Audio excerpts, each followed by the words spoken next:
Hi everyone, हमारे साथ एक दिग्गज है डॉक्टर लवलीना लादे और ये almost 34 years experience in gynaecologist और कई सारे बड़े हॉस्पिटल में इनका नाम है, वहाँ पे काम करते हैं जैसे Fortis, Apollo and Rosewalk and gone through media interviews, lots of interview मैं देखती हूँ। तो आज मुझे भी मौका मिला है मैम से छोटा इंटरव्यू करने का। So let's ask some question जो फीमेल की हेल्थ के लिए इंपॉर्टेंट है। सो मैम, मेरा पहला क्वेश्चन है कि कई लोगों का सवाल है कि एक फीमेल को 30 के बाद ही हेल्थ का ध्यान रखना चाहिए। सो इसमें आपका क्या सोच है?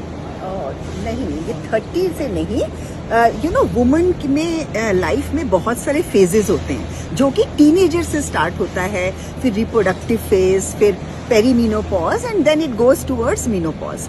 तो 30 से नहीं, लड़कियों को हमारी टीनेज स्टेज से अपना हेल्थ का ध्यान रखना होता है, क्योंकि ये ग्रोथ का फेज होता है, उनकी बोन्स डेवलप हो रही होती हैं। तो हमको अपने टीनेजर्स को सिखाना है कि कैसे कट बैक करना है शुगर को, कैसे एम्प्टी कैलोरीज नहीं लेनी है, कैसे एडिक्वेट प्रोटीन लेना है उनका मसल मास बिल्ड करने के लिए, उनकी बोन ग्रोथ करने के लिए, और माइक्रो न्यूट्रिएंट्स लेने चाहिए, फ्रेश फ्रूट्स वेजिटेबल्स लेनी चाहिए। सो ये सब बहुत अर्ली फेज से स्टार्ट करना चाहिए, बिकॉज अगर ये नहीं होगा तो आजकल बहुत सारे हार्मोनल इम्बैलेंसेस की वजह से बहुत सारे हेल्थ चैलेंजेस आते हैं हमारे टीनेजर्स को। सो राइट, मेरा सेकंड क्वेश्चन है कि एज अ कपल मेल और फीमेल में हेल्थ को अच्छा रखना क्यों इम्पोर्टेंट है, और क्या हेल्थ का कनेक्शन है फैमिली और सेक्सुअल लाइफ से? क्योंकि इसके बारे में कोई बात नहीं करता, बट आज के समय में ये बड़ा मुद्दा है। तो आपको क्या लगता है मैम कि कपल की लाइफ में हेल्थ का कितना इंपॉर्टेंस है जो उनके सेक्सुअल लाइफ को भी ड्राइव करता है? एग्जैक्टली, आपने बिल्कुल ठीक बोला। न्यूट्रिशन का बहुत बड़ा रोल है, हेल्थ का बहुत बड़ा रोल है। आजकल क्या है, बहुत सारा स्ट्रेस है in the work environment. Because of stress क्या होता है, कॉर्टिसोल लेवल्स इंक्रीज होते हैं और वो डेफिनेटली फर्टिलिटी को अफेक्ट करता है। तो न्यूट्रिशन का बहुत बड़ा रोल है फर्टिलिटी। मैं जब से इस कम्युनिटी का हिस्सा बनी हूँ और मेरे हेल्थ में बहुत सारे चेंजेस आए, मैं मैम को देख के इंस्पायर रही हूँ। मैं 66 की एज में जो एनर्जी है, मैं चाहती हूँ जब मेरी एज उतनी रहे तो मेरी एनर्जी उससे भी दुगनी रहे। एंड लुक में कोई नहीं बोलेगा मैम 66 के है, because I am literally inspired with her. और लिटरली मुझे एक चीज़ आप सबसे बोलना है कि हेल्थ का ध्यान समय पे रखना। मुझे आज एक नई चीज़ पता चली, मुझे लगता था 30 के बाद फीमेल को हेल्थ का ध्यान रखना चाहिए, but if you are in early age आपको अपना ध्यान अब से रखना है। तो मैम की एक बात से मैं बहुत इंस्पायर हुई हूँ कि मैम जिस बैकग्राउंड को बिलोंग करते हैं उसके बावजूद भी इस कम्युनिटी में इतनी सीरियस लोगों की मदद करना चाहते हैं। सो मैम, क्या इंस्पायर करता है आपको लोगों को हेल्प करने के लिए? आप इतने बिजी रहते हैं फिर भी। एज अ डॉक्टर मैं एक सिकनेस इंडस्ट्री का पार्ट हूँ, पर यहाँ पे मैं एक वेलनेस इंडस्ट्री का पार्ट हूँ, जहाँ हम लोगों की मदद करके उनको बीमारियों से बचा सकते हैं, और मैं बहुत लोगों की मदद कर सकती हूँ। सो इसीलिए मेरे को बहुत मजा आता है इस कम्युनिटी में।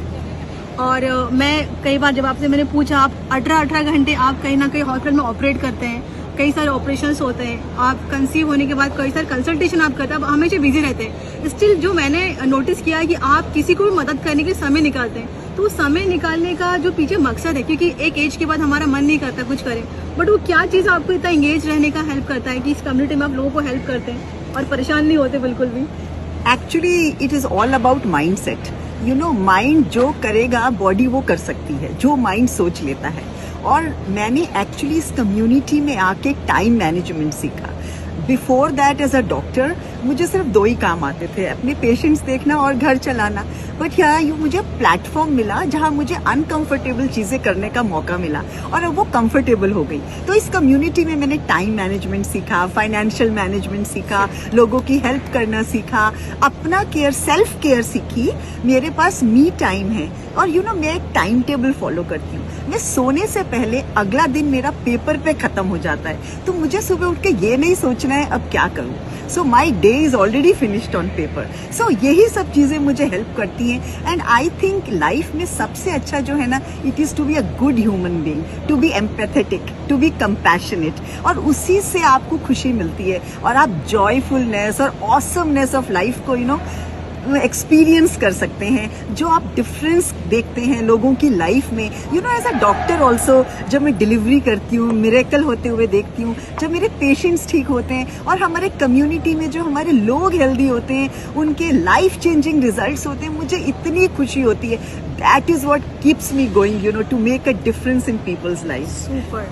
सो जितनी फीमेल आपको लगता है मैं घर के काम करूँ या इस काम को करूँ, मैम घर के काम के साथ, हस्बैंड को संभालने के साथ, बच्चों को संभालने के साथ, ऊपर ना वो ग्रैंड मदर है, वो भी है। इवन दो उनका खुद का 18 आवर्स का वर्क शेड्यूल है, स्टिल मैम इतने पावर पैक तरीके से लोगों की मदद करें। तो हम मुझे ये लगता कि मुझे और आपको ये बोलने की जरूरत है कि मेरे पास समय की कमी है। Just is all about mindset कि उन्होंने बताया कि आप टाइम मैनेज कर सकते हैं। एंड लास्ट, बिकॉज मैं मैम से पर्सनली मिल चुकी हूँ, सब कुछ तो ठीक है बट मैम दिल से हम्बली सबको हेल्प करते हैं, ये चीज़ मुझे और अट्रैक्ट करता है। So thank you so much ma'am, it's a good time with you. And everyone, जो मैम से पॉइंट मिला है, अगर आपने उसका 2 पॉइंट भी अपनी लाइफ में यूज़ किया ना, डेफिनेटली आप एक सुपर पर्सनैलिटी बन जाएंगे, dynamic personality. So bye everyone, take care. Bye, thank you.